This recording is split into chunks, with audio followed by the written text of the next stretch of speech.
Coming up in this video, I'm going to show you how to make crazy flavoured foams for your cocktails. Stay tuned. Hey drinks fans, I am Steve the Barman and I'm hoping these videos help you drink, serve and enjoy your favourite drinks even more. Drinks inspiration, that is what I am all about. And today in this video, I'm going to show you how to make a really cool foam effect for the top of your cocktails. Perfect for pubs and bars, perfect for you guys at home entertaining friends and family at your weekend parties. A typical way to make foams or make drinks frothy are egg whites and things like that. You've also got a little bit of technology involved with little cream whippers and nitrogen aerosols. I'm going to show you how to do it without any of that. So this is all prefaced as well because, as I mentioned quite a lot on this channel, I do my day-to-day when I'm allowed to do it is actually sort of cocktail masterclasses, hen parties, corporate events, and I'm teaching people how to make cocktails. But more and more, especially over the last couple of years, I've come into contact and realised there's a hell of a lot of vegans out there that don't want to be using eggs or anything like that. So we kind of got to thinking how we can do and make these kind of frothy drinks with egg white replacements. Now, there is, I'm going to show you, but if you are regular to this channel, this product needs absolutely zero introductions at all. This is Miss Betty's Bitters Miraculous Foamer. But until now, I've used it mainly in drinks to create that sort of replace the egg whites. But saying this one, I'm going to show you how to make really cool foams. Now, there is another kind of way that you could do this if you're a vegan and you don't want to use eggs at all, and that's actually, it's called Aquafaba, and it comes from the basically the juice from the chickpeas, a tin of chickpeas. Openly and honestly, I've never actually done that. I've never actually used that because I believe in this product so much, and this isn't a sponsored ad or anything like that. I just firmly believe in this product. I think everyone needs it. I know quite a lot of you loyal fans that watch these videos have got a bottle of this and absolutely love it.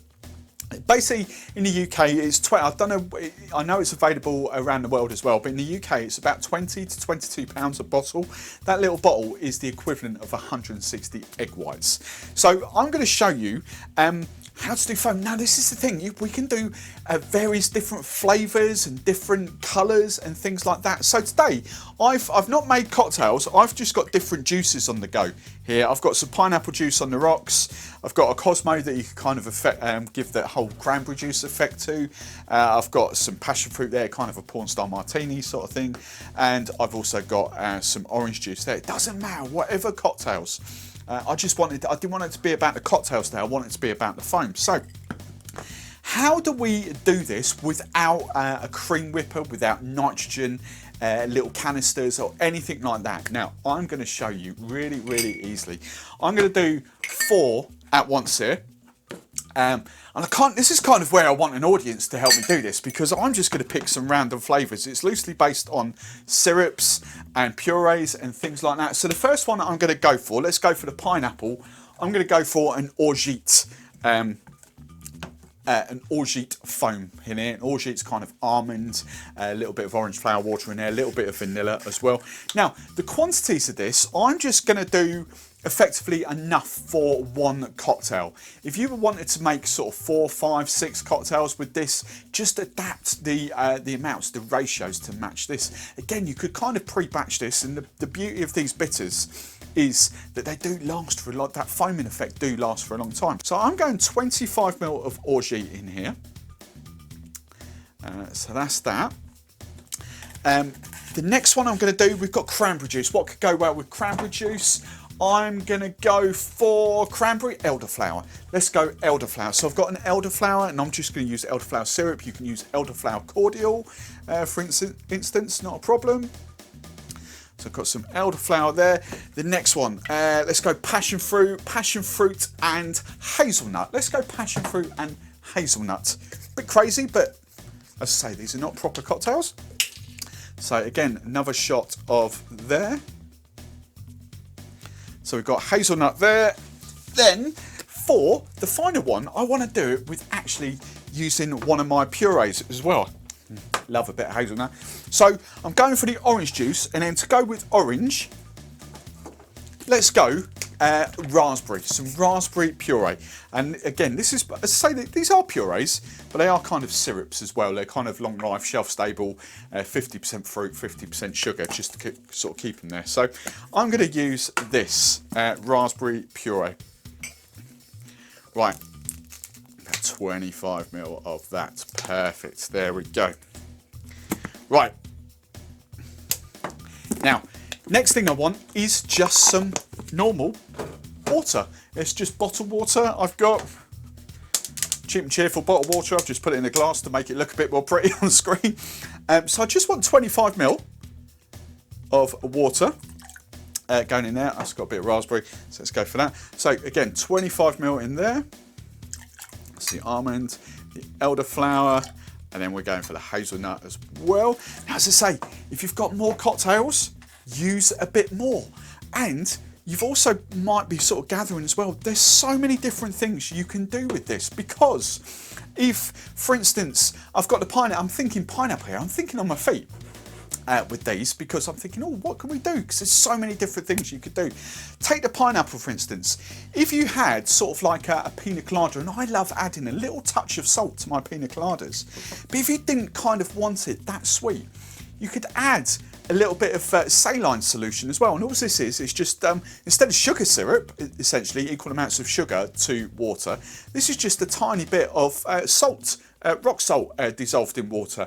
And you obviously don't want that much, but you could kind of do a little bar spoon or half a little bar spoon, which would be about 2-3 ml, and just pop that in there, just to dial the sweetness back a little bit. You could add some bitters. So raspberry, what could go well with raspberry bitters? Raspberry and chocolate. Let's go raspberry and chocolate bitters. Oh, there you go, a bit of chocolate bitters in there. You could add some citrus in there. It doesn't really matter. You can play about with whatever we want. Now, we just need our final ingredient, which is these foamers. Again, I'll leave that there. So you can see, as I say, they are just brilliant. I think they should be a vital ingredient for every single pub up and down the country, because they just work so well. And you guys at home in your household bars. I'll say it again, this is not a sponsored plug at all. I just think they are brilliant for doing these kind of effects. So, a bit too much. All we need, if you've watched my videos, is about 1/3 to 1/4 of a pipette. And that. Now, with these bitters, you actually don't, I've sort of played about with this, you actually don't need to do a dry shake. You could go complete with the ice, but I'm actually going to do a dry shake with this first. Let's leave the raspberry one till last. So we're going for the almond. So I'm just going to give that a quick dry shake. And what you can see that's already foamed up on top. That is amazing. That'll be perfect. Now, I don't even think you really need to do this bit if you don't want to. I'm just going to actually shake this down with a couple of, about 3-4 cubes of ice as well, just to chill it down. Because you want, at the end of the day, you've got a nice, the almond. And that's the thing with using the syrups, you get that almond waft coming off there as well. But I just think, as we, you would have a cold cocktail, you want cold foam as well. There we go. So this, we've got those almond notes. That is amazing. And then we just strain.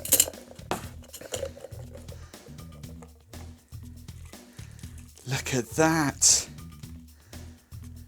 Perfect for that one. And that'll just quite happily, especially if you've shaken the juice below, that'll sit perfectly on top of there. And then we can garnish with a little bit of colour. I've got some, where's my spoon gone? There it is. I've got some little bit left over of dried sort of raspberry. And that'll just look pretty on top there.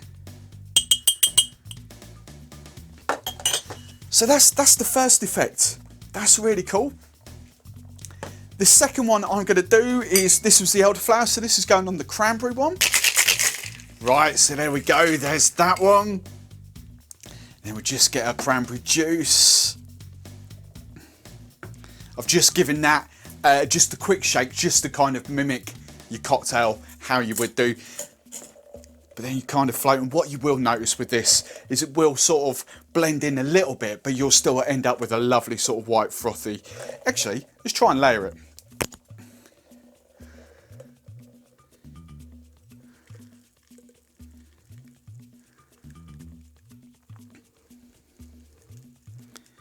There you go. That's what I say. It will blend in slightly, but you'll get that lovely sort of white foam effect on top, which is amazing. Lovely, jubbly. Again, you know, it just helps you do little fun garnishes on top of your drink like this. Again, this is just blitzed up dried raspberry.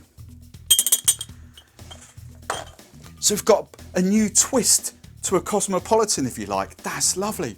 Let's go for, what did we say? We did the passion fruit one now.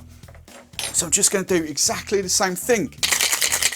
And already I can get those hazelnut notes off there.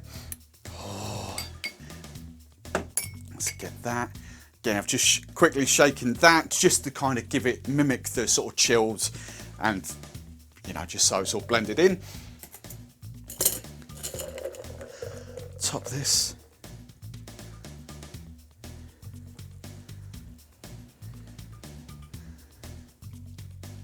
Here we go. That's all lovely on top of there. It's the thing, it's like you can smell, especially off this one, when you bring that up. It's the elderflower aroma that you get first. It really adds a different dimension to your drinks. This one, definitely get the almonds coming off there. And then this one, passion fruit juice. And you get those hazelnut notes in there. It's a genius idea. Let's just do the last one just to prove it works with puree. Right, dry shake again. Let's whip this up, and this will need to go a bit harder because of the puree in the bottom there. There, that's all blended in. One thing with purees, you might just need a little bit of extra water. We shall see how this goes. Right, lovely bit of froth. Oh, it's looking good. Now I've got a orange juice effect here. Then I'll start off with layering this. Yes, perfect. Perfect, perfect, perfect. Look at that. Look at that. And you've got like a, no, that's just that's just puree. All of these purees that I bang on about, like kiwi froths. You've got papaya froth. You've got yuzu froth foam, whatever you want to call it. This method using these bitters, you've just got no end to the potential that you could do with your drinks. Let me know in the comments below what froths, what crazy froths and foams that you come up with.